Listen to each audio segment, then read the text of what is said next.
सवेरे सवेरे ना मेरी वालदा, आपको पता है देहातों में सामने भैंसें रखी होती थी, तो अम्मा जी यानी वो सवेरे उठ के दूध रिड़क के और फिर वो जब मुसल्ला बिछाती थी, तब मैं समझता था कि ये तकल्लुफात हैं, क्योंकि जब बंदा पढ़ देता है ना फिर उसे गुंजाइशों का भी पता चल जाता है।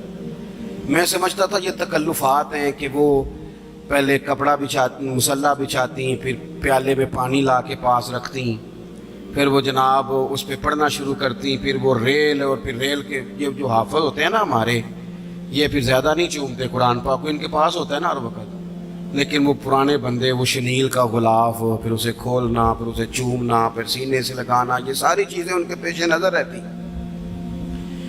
अम्मा जी ना वो नमाज पढ़ के कुरान पाक के कोई दो एक रुकू पढ़ के फिर आवाज़ देती, वो तुसी अजे भी सुते हो, मैं दूध भी रिड़क लिया, नमाज भी पढ़ ली, सबक भी पढ़ लिया, उठ जाओ ना, अब तो टाइम थोड़ा रह गया नमाज का। ये आप यकीन करें, मेरे से बुजुर्ग नाराज़ ना हो जाएं, लेकिन बच्चों को नमाज की तकरीर ना सुनाओ कि पुत्र नमाज पढ़नी चाहिए, ना तकरीर ना सुनाओ। तकरीरें बाहर चलती हैं, घर में नहीं चलती, घर में अमल चलता है। बच्चों के सामने नमाज पढ़ो, बच्चों के सामने कुरान पाक पढ़ो, अपनी औलाद को आदी करो किताब व सुन्नत का। सारा दिन गप्पें, सारा दिन बातें, घर में भी तबसरे, टेलीफोन पे गपशप, इसने तो नफ्सियाती कमजोरी पैदा कर दी है कौम। अपने घर के अंदर चलन पैदा करें, कुरान पाक से प्यार हो। वो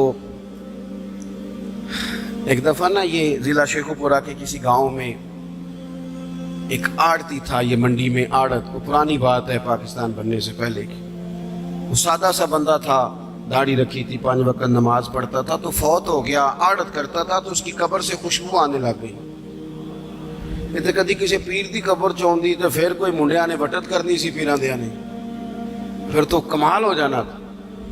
अल्लाह खैर फरमाए, इल्ला माशाअल्लाह। फिर कोई कहानी, कोई करामत इधर उधर से जोड़ जाड़ के भी लोग बना लेते हैं, लेकिन वो सादा आदमी था, कब्र से खुशबू आने लग गई, शोर पड़ गया, लोग जमा हो गए। बंदे ना आहिस्ता आहिस्ता वो इद्दत ख़त्म हुई तो उसकी खातून से कहने लगे कि मसलन अंगूठा छाप बंदा था, साइन भी नहीं करने आते, कब्र से खुशबू, आखिर कोई तो अमल होगा। कहने लगी उसे ना कुरान पाक से बड़ा प्यार था, पढ़ा हुआ नहीं था, तो हर रोज वुजू करके ना दिन में 2 वक्त कुरान पाक खोलता और फिर उस पे लाइनों पे उंगलियां रख रख के चलाता, रो के कहता मालका गलती हो गई है, मैनू पढ़ना चाहिए सी।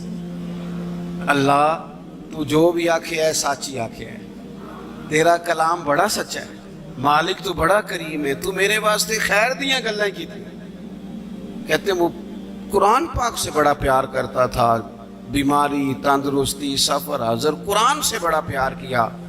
लोग समझ गए यही तो वजह है कि कब्र की मिट्टी से भी खुशबू आ रही है। अच्छा, मैं बाज़ जगहों पे मुझे ज़िंदगी में ऐसे भी तजर्बात हुए कि यार ये अल्लाह की किताब है। मैं जहाज़ में बैठा था तो मोबाइल पे मैंने कुरान शरीफ खोल लिया, मैंने कहा चलो इतनी देर की फ़्लाइट है, कुछ पढ़ते हैं। तो एक मेरे दिल में बदगुमानी आई। कभी कभी पगड़ी दाली वाला बंदा मेरी तरह, अल्लाह माफ़ करे, समझ लेता है ना नेक भी मैं ही हूँ, ये भी कभी कभी बदगुमानी आ जाती है।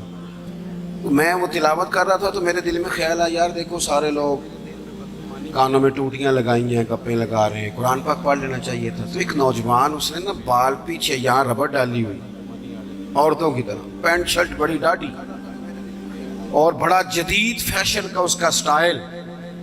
तो मेरे साथ जो सीटें थी उन पे वो बैठ गया और फिर उसने फाइलों के अंदर से सूरत यासीन निकाल ली, और जब उसको मैंने तिलावत करते देखा ना तो मैंने दिल ही दिल में माफ़ी भी मांगी अल्लाह से। और मेरे दिल में ये भी ख्याल आया कि ये अल्लाह का कुरान है, मौलवी, वो कारी साहब, हाफिज साहब, वो फलां साहब, अपने जैसे लोगों से, नेक लोगों की बात नहीं कर रहा। वो तू ना पढ़े तो तू क्या समझता है, कोई पढ़ता ही नहीं। ये तो अल्लाह का कुरान है, ये पढ़ा जाता था, पढ़ा जाता है और कयामत के बाद भी पढ़ा जाता रहेगा। पता नहीं अल्लाह ने, यानी अगर मैं और आप नहीं पढ़ेंगे तो ये मोहताज नहीं, किस किस से रब पढ़वा रहा है, कौन कौन पढ़ रहा है, किस किस तरह लोग पढ़ रहे हैं। तो कुरान पाक से मोहब्बत करें, آج زور کے بعد پڑھ لیں گے کوئی 2 2 4 4 آیتیں. چلو میں کدوں آکے ہاتھ کھڑے کرو یہ قسم چکو تسی نیت بھی نہیں پہ کر دے.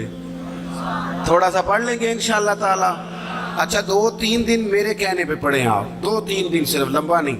میرا یہ تجربہ ہے, جو بندہ صبح صرف 2 دن الارم سے اٹھے نا نماز کے لیے فجر میں, تیسرے دن خود بخود آنکھ کھل جاتی ہے. اللہ نے نا یہ دماغ کا کمپیوٹر اس طرح کا بنایا ہے کہ نیند بھی اس میں فٹ ہوتی ہے کہ اتنے سے اتنے بجے تک سونا ہے.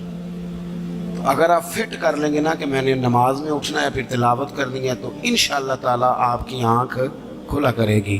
یہ بڑی خوشی کی بات ہے کہ حضرت مولانا اکرم صاحب کے بیٹے نے قرآن مجید مکمل کر لیا. 2 دعائیں آپ نے اس کے لیے کرنی ہے, پھر ہم ان کی دستار کرتے ہیں. صحیح کرنی ہے, میں نے بھی دل سے کرنی ہے, آپ نے بھی دل سے. ایک تو دعا کرنی ہے کہ اللہ تعالیٰ یاد رکھنے کی توفیق دے, اور دوسرا یہ کہ اللہ تعالیٰ پھر عالم بننے کی بھی توفیق دے. آخر دعوانا الحمدللہ. آؤ جی بیٹا, لائیں جی دستار. بس پہلا کلمہ شریف پڑھیں جی.